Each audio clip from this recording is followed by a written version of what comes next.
sais, c'est pas parce qu'on a 40 ans, puis ça, c'est le message que je dis souvent, que je passe continuellement.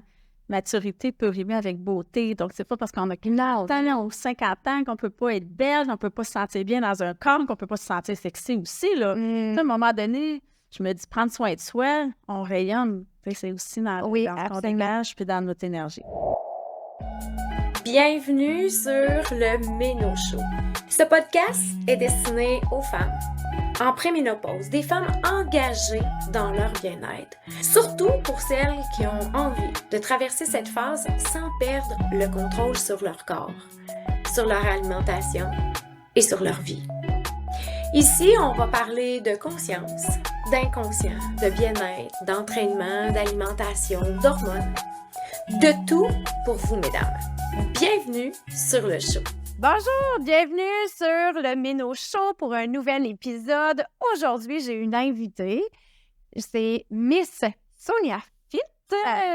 Merci d'accepter mon invitation. Merci à toi de m'inviter. Super contente d'être là. Merci. Alors, Miss Sonia Fit s'occupe des femmes aussi en préménopause, en ménopause et tout ça, au niveau de l'alimentation puis de l'entraînement. Mais aujourd'hui, on avait envie de vous faire un épisode pour vous parler un peu plus précisément. Est-ce que c'est bon de s'entraîner à la préménopause? Est-ce que ça contribue au corps? Est-ce qu'on devrait pas? Est-ce qu'on prend des poids ou pas?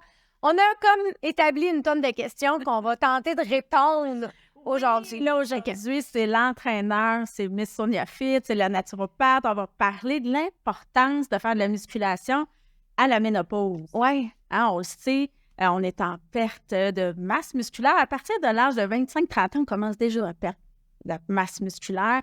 Et malheureusement, la ménopause accélère ce processus-là de perte de masse musculaire. Donc, c'est d'autant plus important de faire de la musculation à la ménopause. Moi, dans mes formations, j'avais vu que la musculation, ça nous aidait à rester des belles vieilles droites. Fait que moi, des fois, je trouve que c'est une belle image. C'est comme, moi, j'ai envie d'être une belle vieille droite, fait que je vais en faire de la musculation.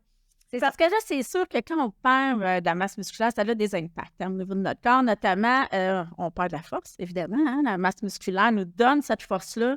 Perte de l'équilibre, donc plus de risque d'avoir des chutes également.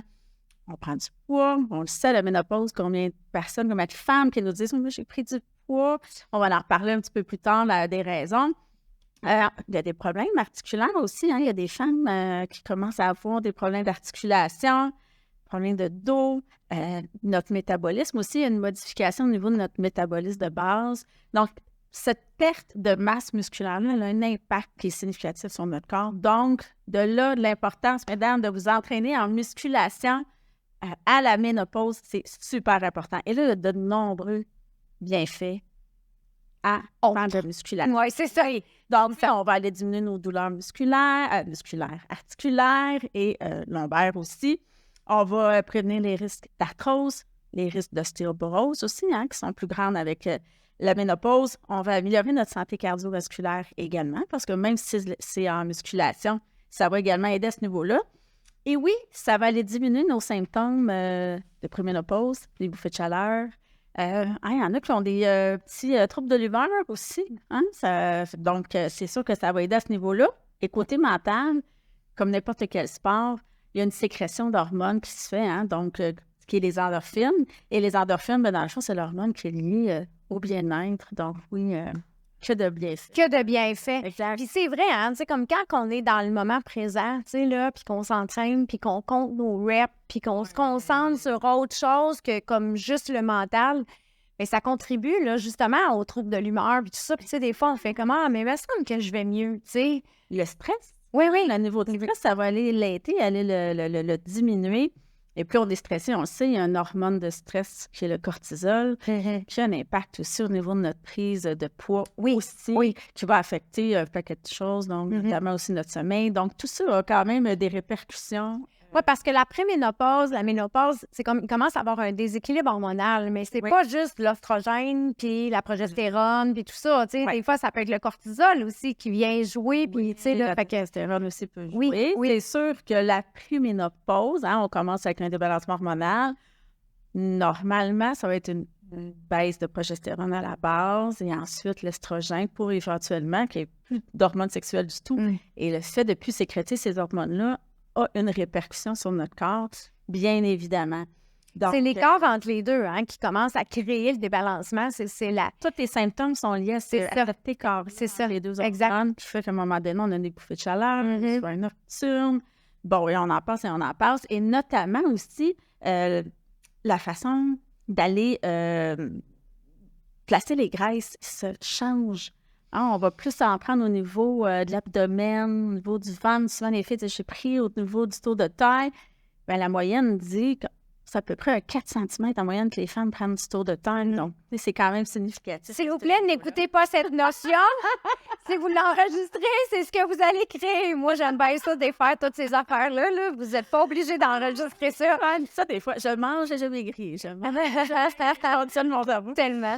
Donc, souvent, les femmes ont peur de faire de la musculation. Souvent, mais là, moi, je prends de la masse musculaire facilement. Là, je muscle, puis là, je veux pas ressembler à un homme. Mesdames, je vous le dis tout de suite, il n'y a aucun danger à pousser des charges, à pousser des poids. Premièrement, les hommes prennent beaucoup de masse due à leur testostérone, qui est leur, on a beaucoup au niveau de la prise de masse chez l'homme. Chez les femmes, on n'a pas suffisamment de testostérone pour dire qu'on va... Tu sais, les femmes qui ressemblent à des hommes, de même, souvent... Ils ont pris de la testostérone. Oui, exactement. C'est ça. Donc, est-ce qu'on utilise des poids? La réponse, c'est oui. On n'a pas le choix si on veut développer une masse musculaire. Donc, l'ajout d'une charge, elle devient vraiment primordiale. Donc, mes conseils, je vous dirais, commencez en douceur. On commence de façon progressive. Vous pouvez même commencer au début, vous pouvez le faire avec des élastiques, changer après ça pour des poids, tranquillement monter les charges ou faire une transition sur les machines si vous en avez dans la maison ou au gym. Mais je vous dirais de le faire vraiment de façon progressive. Tellement.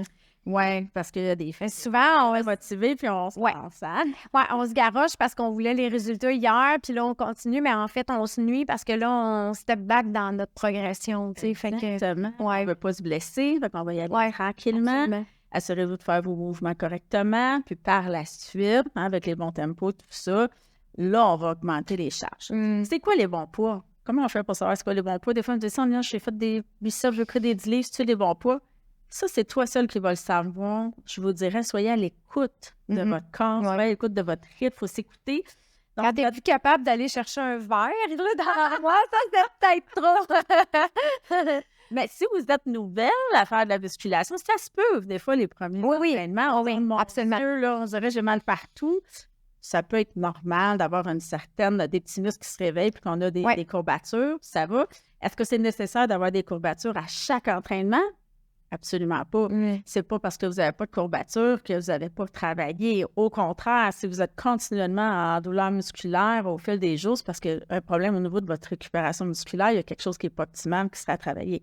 Donc, c'est normal qu'au début, nos muscles réagissent, mais au fil du temps, on s'adapte. Le corps s'adapte. Oui, puis là, on va le changer après 6 semaines. Donc, au niveau des poids, je vous dirais que normalement, la dernière répétition, on soit près de l'échec. Ça commence à faire ça. Oui, c'est ça. Si vous faites toutes vos séries puis c'est trop facile, c'est un bon signe pour dire que là, c'est le temps d'augmenter vos On peut demander. Et là, il y a des femmes qui se disent, oui, mais là, j'ai 40 ans, j'ai 50 ans, j'ai 60 ans, il est-tu trop tard? Et à quel âge qu'on peut faire ça, de la musculation? Bien, la bonne nouvelle, c'est qu'il n'y a pas d'âge. On peut commencer n'importe quand. Donc, et d'autant plus, à 40 ans, à 50 ans, avec, comme je vous explique, cette perte de masse musculaire-là, c'est important. Donc, on peut commencer la musculation à tout moment. Tellement. Tu as commencé à quel âge, toi? Bien, j'en ai toujours fait. J'en ai toujours fait. Mais j'ai toujours évolué dans mes entraînements, moi. Tu sais, j'ai commencé par être active. Ouais. Puis là, tranquillement, tu sais, j'écoutais à la télé des petits élastiques. Tranquillement, j'ai connu... Tu sais, dans le temps, là, c'était des vidéos. Avec les CD. Oui, c'est ça. Tu sais, fait que, tu sais, ça a été très évolutif, moi. Mais, tu sais, comme la vraie structure d'entraînement, de gym, les programmes et tout ça, là, j'avais 40... Oui, c'est ça. 40. Moi aussi, ça a été mi-trentaine, trentaine avancée. Donc, le podcast. Oui, non, c'est ça. Prends soin de nous. Et puis, ça paraît, les gens nous disent, bon. Et puis, je pense qu'il se développe quelque chose de tellement beau là-dedans parce que, tu sais, c'est... je trouve qu'il y a une belle connaissance de soi, il y a le bien-être qui embarque et tout ça. Fait que c'est comme, il n'y a pas d'âge à commencer à avoir envie de prendre soin de toi puis de faire du bien, tu sais. Fait que, Vraiment. Tu sais, c'est pas parce qu'on a 40 ans, puis ça, c'est le message que je dis souvent, que je passe continuellement. Maturité peut rimer avec beauté. Donc, c'est pas parce qu'on a 40 ans ou 50 ans qu'on peut pas être belle, qu'on peut pas se sentir bien dans un corps, qu'on peut pas se sentir sexy aussi, là. Tu sais, à un moment donné, je me dis, prendre soin de soi, on rayonne. Tu sais, c'est aussi dans ton dégage puis dans notre énergie. Oui, il y en a qui vont dire, mais c'est plus difficile. Attends, la ménopause. C'est vrai qu'on prend plus de poids, mais pourquoi on prend du poids à la ménopause? Pourquoi donc? On parlait du débalancement hormonal, hein, donc cette baisse-là d'hormones, de progestérone et d'estrogène va faire en sorte que ce débalancement-là hormonal va avoir un impact au niveau de notre corps. Donc, on va avoir tendance, comme je vous dis, à localiser les graisses au niveau de Est-ce que c'est parce que le métabolisme ralentit? Exactement. Donc, oui, au niveau du changement hormonal, il y a une différence au niveau de notre niveau de satiété. Il y a également un impact au niveau de comment l'éliminer. Donc, oui, on élimine cette graisse-là pas mal plus lentement, c'est ça. moins rapidement qu'avant. Puis là, on se dit, oui, mais je fais la même affaire qu'avant. Puis là, ben, ça ne marche plus. Donc, oui, évidemment, il y a le vieillissement du corps. Toutefois, qu'on soit en ménopause ou non, la prise de poids, c'est pas juste au niveau du vieillissement du corps. Donc, il faut prendre en considération aussi, est-ce que j'ai une saine alimentation? J'ai une alimentation équilibrée? On parle d'équilibré, on parle de bons glucides, on parle de bons lipides, des bons gras. Oui, c'est ça. On parle de manger suffisamment de protéines, c'est important. La protéine va aller vous donner ce sentiment de satiété-là, mais c'est elle aussi qui va vous aider à préserver votre masse musculaire. Donc, c'est belle vieille droite, là. Oui, on a des clientes, moi, quand je fais des profils alimentaires, qui ne mangent pas suffisamment de protéines. Et souvent, c'est une des premières prises de conscience qu'on fait. Au niveau du stress et tout ça, l'inactivité. Donc, il y a beaucoup de facteurs qui vont rentrer en ligne de compte de votre prise de poids. Donc, oui, le débalancement hormonal, mais on ne met pas tout ça sur le dos des hormones parce qu'on devient aussi moins actif, souvent vieillissant. Donc, l'importance, c'est vraiment d'avoir une prise de conscience au niveau de notre activité physique.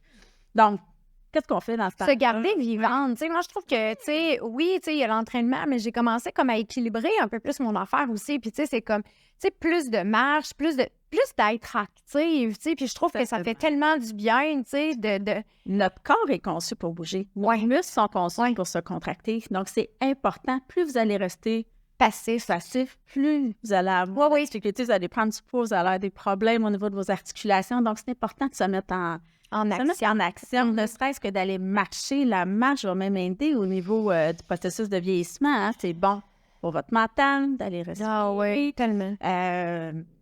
L'air pur, exactement. Donc, autant votre santé physique que votre santé mentale, d'aller faire des pas, d'aller marcher un petit peu chaque jour. Ça peut être vraiment inclus dans une routine qui va être saine.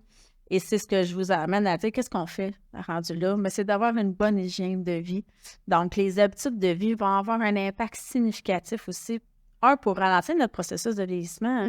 Donc, oui, on va aller faire de l'activité physique. Je vous conseille 2 à 4 fois semaine. On essaye. Il y en a qui veulent faire ça 5 fois, c'est correct. On s'entraîne pas 7 fois semaine. Là. Il y en a qui disent, je suis motivée, là, je m'entraîne à tous les jours.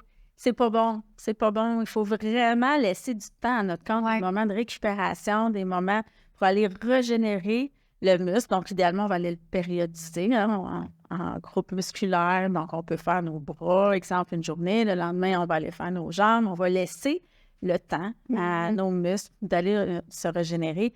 Et par certains jours, au moins, laissez-vous des journées de congé à ne pas faire de musculation. C'est important. Quand on fait de la musculation, notre système nerveux central est affecté aussi. Donc, notre système nerveux aussi a besoin d'une pause. Donc, oui, vous entraînez 2 à 4 fois par semaine. Ça va vous aider à raffermir. Ça va vous aider à conserver votre poids corporel de façon plus stable, le poids que vous voulez. Ça va vous aider à perdre du poids parce qu'on veut brûler des calories. Pour perdre du poids, on fait comment?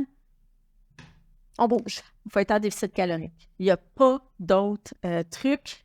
N'importe qui, n'importe quel coach, n'importe quoi va vous dire, il n'y a pas de magie, il faut être en déficit calorique.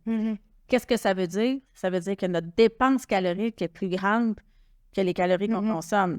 Donc, oui, notre alimentation va être majeure. On va essayer de manger un peu moins de calories, mais il faut que notre dépense énergie. Il faut faire attention aussi, parce qu'il y a comme une génération là, de très, très low carbs. Là, et tout ça, fait que quand on dit un déficit calorique, là, assurez-vous d'avoir quelqu'un qui vous entoure pour être certaine d'être bien encadré là-dedans. Parce que des fois, là, quand on veut couper, là, moi, je reçois des clientes des fois, puis c'est comme non, tu peux pas être juste assis par jour, tu sais, là. Fait que c'est vraiment de faire attention, là. C'est important d'être outillé, tu sais. Moi, en tout cas, là, je fais pas mon changement d'huile sur mon auto tout seul parce que je suis pas outillée. Fait que, tu sais, je trouve que chacun a son métier. C'est important que tu le nommes, Claudine, parce que y a certaines femmes qui veulent maigrir et dans leur tête, en se disant, écoute, il faut que je fasse un déficit calorique, coupe très bas. Oui, c'est ça. Pendant longtemps. Et là, on ralentit le métabolisme, mais là, au contraire, le corps tombe comme dans un certain mode de survie. Donc, exact. Stop tout, reste. Et là, on se dit, écoute, je suis prête à monter du poids. Ouais. Et là, job de coach, je te dis, mais là, on va monter un peu. Oui, c'est ça. Et là, la peur arrive et étonnamment, on me dit, je mange plus qu'avant et je perds. Et c'est ça. Oui, on va aller repartir. Le corps a relâché le mode survie, puis là, il fait comme, OK, tu sais, je peux relâcher. Parce que lui, là, quand tu en donnes pas beaucoup, il dit, je vais en garder parce que je ne sais pas quand est-ce que tu vas m'en redonner. Tu sais, là, c'est un peu ça qui capte comme message. Fait que faut venir défaire ce message-là, tu sais. Un autre message à défaire, c'est la peur des glucides, OK? Il y a différentes façons de penser. Oui, on m'a déjà, à l'école, quand on m'avait dit « Sonia, les glucides, ça se mérite ». Bon, là, c'est partagé. Il y en a des méthodes de pensée. Des glucides, c'est important d'en prendre. Ça vous donne de l'énergie. Il y en a dans les fruits, certains légumes, dans nos pâtes, des bons quinoa, des riz basmati. Bon, c'est important d'en manger. C'est sûr, si vous en mangez trop, tu sais, des fois, j'ai des clients qui disent « Oui, je mange bien ». Mais si tu manges trop, c'est sûr qu'on ne perd pas de poids. Donc, il faut vraiment être en déficit. Si vous voulez augmenter vos glucides à ce moment-là, moi, je vous conseille d'aller augmenter votre apport en protéines. Oui, d'aller dépenser votre énergie un peu plus. Donc, je dis, ça se mérite dans le sens où si vous voulez en manger un petit peu plus, il faut bouger un petit peu plus. Il ne faut pas les couper complètement. J'ai vu des clientes, moi, qui sont venues me voir en débalancement hormonal parce qu'elles avaient coupé complètement. Donc, soyez comme Claudine vous dit, c'est important vraiment d'aller... Mais je pense que même que l'alimentation trop faible calorique peut te faire rentrer en préménopause plus rapidement. Parce que tu peux, par cette alimentation-là qui n'est pas équilibrée ou trop faible, tu peux venir créer un débalancement hormonal. Fait que c'est vraiment important, tu sais. Puis on les a pas, ces connaissances-là, tu sais. Fait qu'on peut juste plus s'informer, dans le fond. Puis ça me fait penser, tu as fait de la compétition aussi en bikini fitness, même chose pour moi. Hein, quand on se met en déficit calorique très, très, très, très, très intense, c'est évident de monter sur 5 parce qu'il faut que notre taux de gras vienne vraiment en bas. Nos menstruations arrêtent complètement. Moi, ça n'a pas. Non, ça n'a pas. Non. Il y a des femmes qui n'ont plus de règles du tout. Pourquoi? Parce que le corps se met en mode survie. Et ils se disent, là, c'est pas le temps de procréer, hein, ça serait dangereux au niveau du corps. Donc, c'est un peu le même concept que l'anorexie. Le corps réagit, les menstruations s'arrêtent. Donc, oui, c'est pas une bonne idée, mettons. Ça a un impact au niveau hormonal, puis ça a un impact au niveau du corps. Donc, je vous dirais activité physique, le repos. Donc, on en parlait, des moments aussi de laisser à notre corps le temps de récupérer. Faites des relaxations. Assurez-vous de faire des moments de détente pour aller baisser votre niveau de cortisol. On en parlait. Bonne alimentation équilibrée. Bien évidemment, buvez de l'eau aussi. On conseille 2 à 3 litres d'eau par jour. C'est pas juste pour s'hydrater. On n'attend pas d'avoir soif. J'ai des clients qui me disent ça. Je n'ai pas soif. Pas grave. Attends pas. Oui, parce que lorsqu'on on attend d'avoir soif, souvent, ce sentiment de déshydratation-là est déjà à 2-3 %. Donc, c'est ton corps qui dit « Hey, je commence à être en carence. » Et on ne veut pas se rendre là. Donc, on boit toujours un petit peu. Ça va aider aussi au niveau de l'assimilation des nutriments, mais aussi au niveau de l'élimination. On veut que l'élimination soit optimale. Hein? On parle de sommeil, on parle de niveau de stress, mais la digestion aussi. Donc, ça va vraiment aller aider assimilation, élimination. Et on peut stimuler notre métabolisme de 20 à 30 % juste en buvant beaucoup d'eau. Imaginez. Plus on boit, plus on flush et on veut ça. Donc, buvez de l'eau, c'est important. Moi, je dis tout le temps aussi, si on peut finir un peu sur cette note-là, si tu n'es pas encore dans le processus complet, avance toujours un petit pas de plus par jour, OK? Ça ne veut pas dire que tu es obligé de faire un 360 après l'écoute de ce podcast-là, tu sais. Fais juste comme, OK, tu sais, j'ai envie de bouger plus, j'ai envie d'entrer dans un meilleur mode de vie sain. Donc, comment je peux faire un peu plus à tous les jours pour m'en aller dans cette direction-là, tu sais? Et il y a un épisode où j'ai parlé de la grande soie idéale. Fait que, tu sais, cette grande soie idéale-là que tu vois dans 1 an, dans 5 ans ou dans 10 ans, tu sais, ben, tu sais, comment elle bouge, comment elle s'alimente, comment elle est. Alors, pour se rendre à cette grande soie-là, ben, c'est un pas de plus par jour, tu sais. Fait que, avec ce que tu viens d'apprendre aujourd'hui, moi, je pense que, tu sais, tu as une belle ligne directrice vers ce que tu as envie. Je dis souvent à des clients, quand ils voient ça, puis ça fait beaucoup de changements, ils disent « Je vois ça trop gros, c'est comme une bagarre. » Tu sais, j'avais une cliente qui avait visualisé ça comme un gros dragon. Elle avait dit « Je vois ça trop gros. » Tu sais, faut décortiquer. Diviser en petits bébés. On fait une petite victoire à la fois qui va faire en sorte que, ben, quand j'ai réussi à intégrer, à boire un petit peu plus d'eau, j'ai réussi à bouger 1 ou 2 fois, j'ai réussi à intégrer 2-3 marches, j'ai réussi à mettre un petit peu plus de protéines dans mon assiette. Donc, essayez d'aller viser des petits objectifs qui vont vous faire progresser tranquillement puis qui vont vous amener vers une hygiène, un mode de vie qui va être sain, qui va être bon pour du long terme. On n'est pas en diète, on veut développer un mode de vie. Un mode de vie sain. Tellement. Merci, Sonia. Merci vraiment.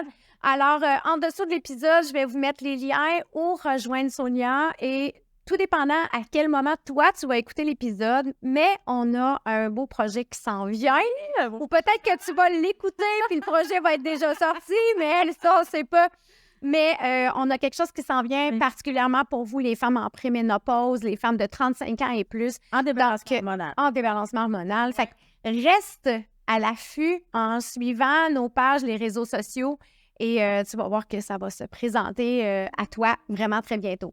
Alors, merci encore infiniment. Puis merci d'avoir été là.